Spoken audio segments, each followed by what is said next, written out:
Hi everyone, in front of me I've got POCO F8 Ultra and let me share with you how to reset up preferences on this device.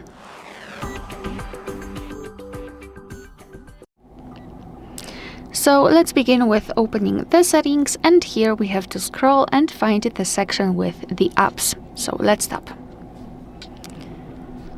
Then let's tap on the three dots icon in the right upper corner and tap on Other Settings. Here tap on Reset Up Preferences. And now your device will inform you what it will actually reset, so among others disabled app notifications and background data restrictions for apps. What's more, no worries, you won't lose any app data, so simply tap on Reset Apps, and basically this is it. Alright, so that will be all. Thank you so much for watching. Please hit the subscribe button and leave the thumbs up.